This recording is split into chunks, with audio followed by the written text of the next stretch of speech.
Hi, I'm Stephen Greenstreet. I play Derek here. I'm the director, editor, producer, etc. Hi, I'm Emily Paup, and I'm the director and writer and producer, etc. So this is our apartment here um, in Astoria, New York. This is friends showing up. Slater is filming on a behind-the-scenes camera that I had bought the day before Yeah. because it's just like a soccer mom camera. Because all I have is just like really, like professional grade cameras. I didn't have anything that would look behind-the-scenes esque, so I literally like bought this on Craigslist. Um, Before. anyway, so this is literally the first day of shooting, and we shot the shit out of this morning. Yeah, and a lot was actually preparing to get in the car and travel to the woods to shoot this movie in pretty much 48 hours. Slender Man. Yeah, we didn't. We shot a lot of footage that didn't end up in the final film, like introducing characters, cast and crew.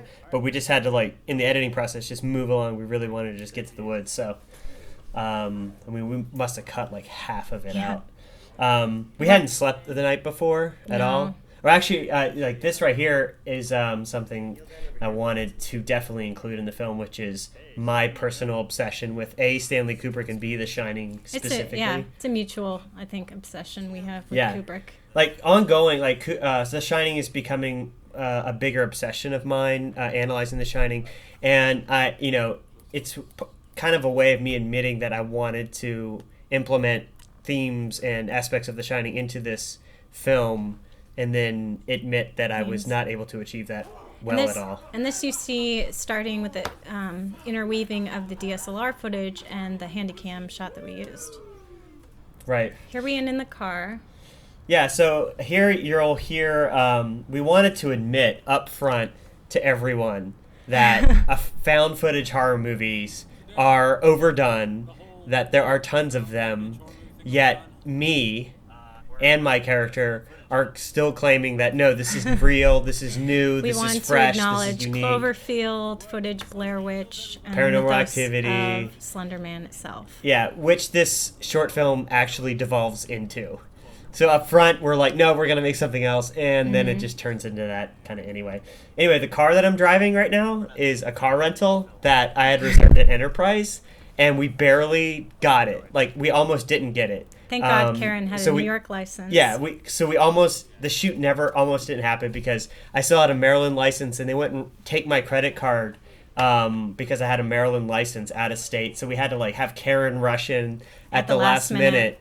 Here's our crew and cast. A lot of it we pulled from Reddit. A lot of it were personal friends, as you can see. Part of this was also camping and sleeping in the woods and shooting in 48 hours, essentially. Yeah, this was all done in 3 weeks. So we put out an ad on Reddit saying hey, we need a cast and crew, and all these people just responded, and we barely met everyone before we went out into the woods. We met everyone over beers the week before and just kind of ran off to the woods with them, these strangers, and everyone just turned out to be great. So you'll see some more great shots here of the location that we're at here. Kelly Casper, who's actually in the film here, you'll see her in the next scene. Early arrival Her family gave us their whole property. Carte blanche. Carte blanche, just 15 acres up in the Hudson Valley on a reservoir. Come camp, shoot for free, and we're oh my God, perfect, so Here's amazing. the first arrival vignette. When we were doing it, we wanted to establish the four main fictional characters, obviously, which is myself, Sarah, and then Kelly playing Jennifer. And basically we wanted to establish characters, establish certain things before we got into the killing scene and everything else. A lot of this was semi-autobiographical when I wrote it. And basically... Yeah, we just, basically every horror movie starts with that classic, or at least the good horror movie starts with the classic, here's why you should care about these characters before they die scene, Here are some things that you have in common with these people who will be murdered later. Yes, relatable. So this is kind of like that, and like Emily said, she wrote this scene and put some, autobiographical stuff in there, which I also did in a later scene. Mm-hmm. So also we should add that Emily and I hadn't slept really the night before, and as such we were so worried about taking care of the cast and crew we didn't take care of ourselves. So here in the camping trip We didn't bring We forgot blankets. blankets, sleeping bags, Towels, anything to keep us warm. A cold front came through while we were there. The We had a temperature PA. dropped 20 degrees. I was like, pull Steven aside, and I said, get our PA to run to the local Walmart and just grab us any blankets, which he luckily did. So I gave him my credit card a vignette to buy his blankets. Yeah. So basically how we came up with the idea, you heard me call cut at the end of that. We wanted to insert the fact that we're making this movie. Emily and I were, we were really interested in the Slenderman mythos, and that no real, movie had been made, official movie had been made yet. And so that devolved into like, well, what is it about Slenderman that's scary? Like, why is a guy, a 14-foot guy in a suit with no face, why is that frightening? It's creepy and weird, but why is it? And so we started talking and passing ideas back and forth, and a lot of those ideas come out in this film. We'll talk about that later, but we want to talk about this right now. This particular scene, it was actually improvised on the day as opposed to being scripted, and we basically got a chance to pull Kate in as a PA. We got a chance to have Slater, and basically it's to bring a little levity. And here you get a scream and an artificial scare where it's actually my character sees a spider. My character was more of this vain actress we tried to do, and then suddenly she starts screaming because of a spider, and here you see Derek pop up. Yeah, so the night before was fucking crazy. I literally just passed out from exhaustion right after midnight the night before. And we woke up the next day, had to cancel one of our bigger scenes by a lake, and we had to quickly fill in the time to utilize the daylight. So we came up with this, just literally on all of this right here is improv. And I love the fact that he says the crew doesn't know what's going on, because a lot of times, like, Steve and I would just grab certain people and run off, and they didn't know what's going on. We barely knew, like, especially with this scene, what would really come about. And, so, like, during this day, the second day, nobody knew what was going on. We would just, like Emily said, we would just be like, you and you, come to the woods, we're filming this, and they'd be like, okay. Yeah, it's a group. So, so more about the Slenderman mythos. I mean, like, we did a lot of research. Yeah, we're going to see our puppet here. But, so we started, before the game even came out, the Slender game, like, we were interested and, watched the Marble Hornets. But, Marble Hornets is great and definitely has a huge following, but it's more of a serialized, ongoing project. And we definitely wanted something with a beginning and end. And there was nothing really. I mean, there's a lot of amateur stuff out there, but there really isn't. We thought, like, what did we want to bring to it? And it was this idea of meta, bring some filmmakers in the woods with fake Slenderman. It's basically the idea that Slenderman represents something. And we wanted to take that thesis and put it into a short film with a beginning, middle, and end.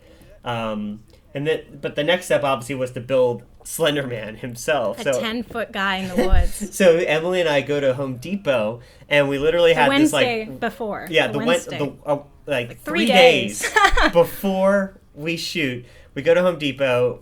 You can see him right there. There he is. PVC pipe. We're, like, mapping out, like, joints on how to build this guy. Like, PVC pipe, insulation, fabric, and a styrofoam head on a broomstick, basically was our guy. Here we get another death scene, Sarah's fictional death scene. We wanted to see a screwdriver go into somebody's brain. Yeah, that was my number one goal. Fake blood. The number one goal that I had for this movie was at some point, someone has to get a screwdriver inserted into their brain.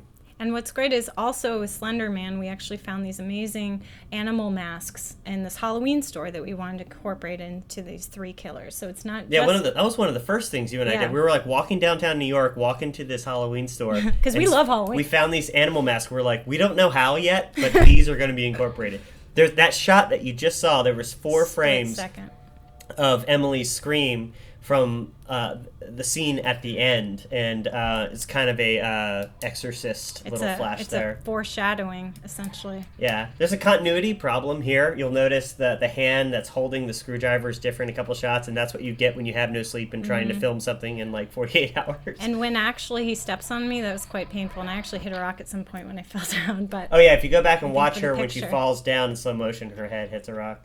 That blood was from a spray can right off camera held by Slater. Here's Carl. I wrote this scene right here because we wanted to establish that, a lot of these people weren't actors. They were friends or people we pulled in for Redditors. And I think it's a good theme throughout the movie and making it, was that And also, he's in the mask every time else. We're like, hey, we have to at least show his we have face to once. establish Carl. Yeah, so here is John, who played our Slenderman, who actually turned out to be really great. Our actor playing Slenderman, who was really helpful, and also helped that he was 6'4". You actually see our Slenderman puppet right over his left shoulder back there, hidden back there in the woods.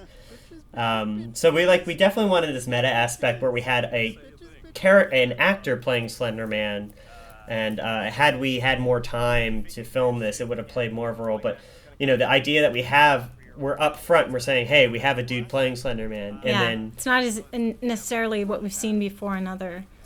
Yeah, and it'd be like Friday the 13th acknowledging the actor playing Jason, and then Jason really shows up and kills everyone. Right, which is a big thing we wanted to do. Here's John by the lake. This is actually shot in a Queens park that we went to do some pickups. Yeah, this is in the middle of fucking Queens, and you can hear the cars in the background. As far as that hat, we went to several different places to actually find a one. Yeah, we went to so many places though to find a white mask. It was hard. Yeah, because we wanted to buy a morph suit mask, which is great, but it ships from China. It takes like 2 weeks. It takes forever. The smoking through the mask was actually improv. Like he's a smoker, and he was actually smoking through his mask, and it was just hilarious to see him doing that. It was hilarious. But yeah, so here Nathan, the character Nathan, played by our friend Ryan, was basically the genesis. The idea of this character was the genesis that we had for the whole movie. Like what he represents, what's his struggle, how he relates to Slenderman, was where this whole movie definitely kind of started. And this scene right here by the campfire was one of the first scenes that I wrote. It's probably my favorite scene in the whole movie, because I guess more or less this is where, if you listen or pay attention closely, this is where I explain our thesis about Slenderman. And it's also autobiographical with the way you wrote it. Yeah, because here you'll hear Nathan talk about, once being a painter, once being a thinker, an artist, and then, growing up and giving all that up for financial security, and, becoming depressed with that struggle. The painting that he brings up, the portrait of painting a robot. If you notice right here over the right shoulder, you'll see an actual spider, which we didn't plan on, but it's amazing. We saw in the editing room. Yep, that little green spider right there. My friend John actually, he went to art school for painting. He painted a self-portrait of himself as a robot, building himself with a screwdriver. And you also see a screwdriver elsewhere in this movie. So Ryan plays Nathan, and Jefferson plays, what was that name we gave him? Kyle.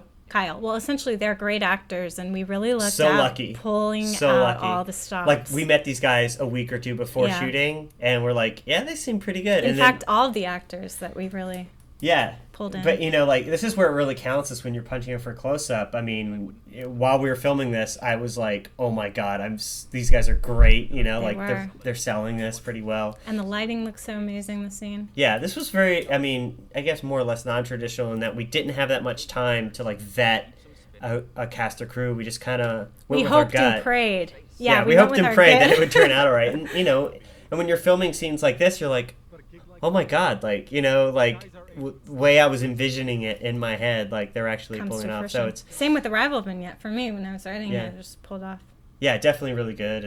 And so more or less, Nathan is me and my personal struggle. His words are my words, and his struggle is my struggle, and the way I feel that relates to Slenderman, and why Slenderman scares me personally, is summed up in that scene that you just saw. Yeah, and us as filmmakers too.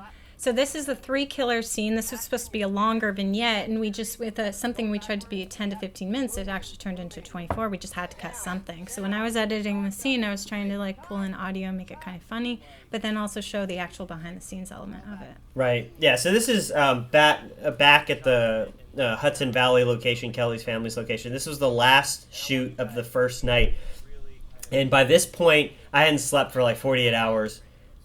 You can see I'm just exhausted, and my mind is going. Yeah, we're all exhausted. My character, I tried to put a lot of things in vain about her hair. Yeah. This is main actors. You can see that this scene was supposed to be bigger, scarier, more complex, very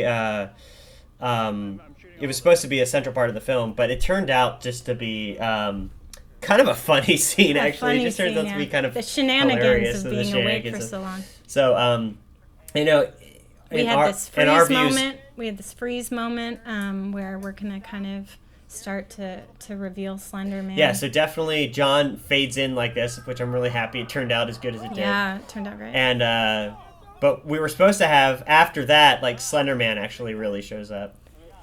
And you're gonna see Matt here. Matt, one of our PAs with holding the light there. Had a great improvised Dude, that guy saved us so much. Did. Here we have Steven actually peeing in the woods. This is something written. I'm pretty happy with my He was gonna say, Sarah, this is your face. Yeah. That was definitely me peeing. So everything from here on, for the most part until the end, is fully audio, meaning all added. Even Slater's line, Mark's lines here, were all recorded after the fact. Here at our apartment, we wrapped him in like a blanket and a curtain and had him re-record all the lines. Mm-hmm. The he was great. wood sound, really the great. footstep sounds are all Foleyed, all added in post-production. So this is back in our Queens location, which is why we had to cut out the audio because there's so many cars and planes flying over. We liked the scare as far as the light coming out, or going out, I should say. A lot of what we tried to do with behind the scenes, and it would be scary, is turn on night vision and get some real scares, almost like Blair Witch style, where you can't really see a lot, and then certain things kind of pop out the last second. Right. What's scarier is like what's off camera. Right. So more or less... there we go. You'll hear him actually admit like this is becoming Blair Witch, and we specifically wrote that at that point because started to feel that when way. You have 48 hours, at some point, fear and stress looms in over you, and so you begin, falling back on what works instead of what's new. And so at this point, we're just like, you know what, this is just gonna fucking become Blair Witch with Slenderman. You hear. Slater almost has like a yodeling yell that when we were doing the Foley. I still chuckle about it when I hear it, but it's kind of cute. Yeah, so that scream, everything that you hear was recorded like here at our apartment. Yeah. So it was hard for him to like scream. Well, it was hard. Like I really want to praise Slater because essentially what he had to do is he had to be the DP with the behind the scenes camera, but also act off camera. So it was a really hard role to just pull someone in. So we're lucky to have Slater. And this is also the first time that you actually see Slater not behind the camera. Right. Yeah, I mean, this guy was a trooper. I mean, like, not only on set playing multiple roles, but, like, coming to do Foley work, to do pickup shots. So, seriously. So this is technically the last shot of the crew before everything kind of becomes something else. So this is a tent set up in my living room the night before our premiere. Yeah, in our living room. And the scream that you hear in the background is Kate, our PA's scream. Which after Steven went to bed, like, a bunch of us went out and tried to grab all the stuff, and, like, Kate had this, Kate, our PA, actually had this horrifying scream that and we were just like, we don't know how, but we have to fucking use that. Right. So, yeah, like I said, that tent from the interior... and then this tent from the exterior, that's my living room. And if you look closely, I think you can see my kitchen cabinets there. This is the night before the premiere. And so basically I just use Slater's Foley audio over my hand and, of the tent. So this is like literally shot. The night before we released the movie, which was a week before Halloween, we wanted to market for that audience. Right. So, back in the woods, here we are. And then this sign here, is this the sign? Yeah, No Way Out. The No Way Out sign. A funny comment on one of our YouTubes was actually that we only got 2 pages referencing the game. If you watch, we only collect 2 pages, which is actually pretty bad. Right. But we had a good chuckle over that one.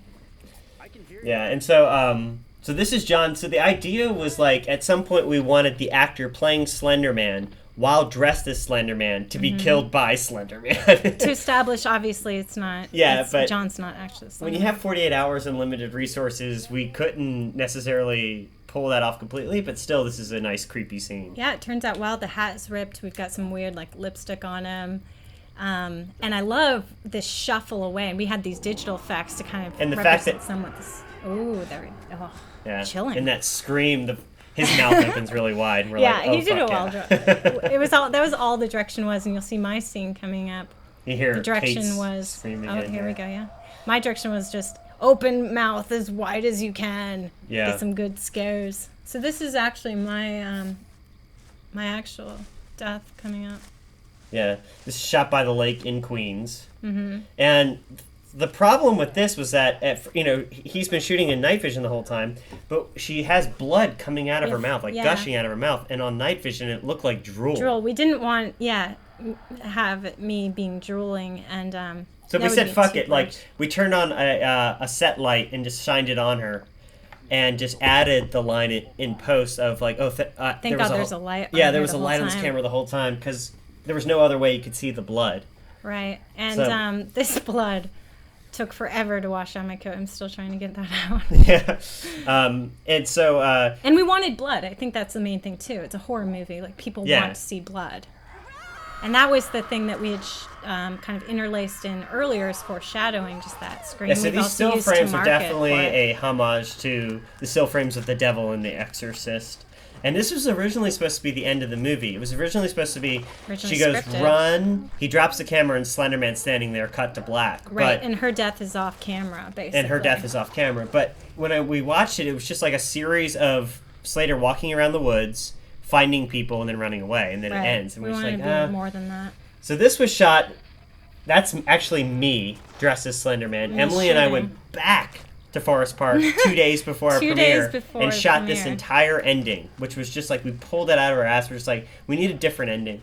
And the ending was basically like, let's admit that we don't know how to end this movie.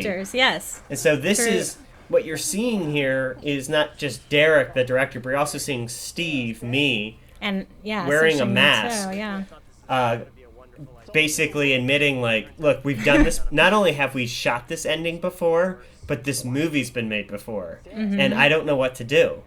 And this is literally like, I think it turned out really good, but at the time, you and I were completely mad and we'd insane lost our minds. And lost our minds. And in the editing room, basically, it was like, how do you finish this movie? How do you make it not just this token? So this is the original. So this here was shot in this night vision stuff was one of our original endings, the original Derek scene. Yeah, the original Derek death scene, which was him going mad. And like here where you'll hear me say my mind is going, and which is not just a Kubrick reference, but a reference to how my mind literally felt at this point, which is just like, I'm going crazy. I don't know how to like pull this all together. Yes. And goes into back the campfire heart, with the blank canvas and the idea. I don't know what to put on it. Yeah, we as filmmakers don't know how to wrap this movie up. Yeah, and so like you'll see here. So this is basically my confessional scene, and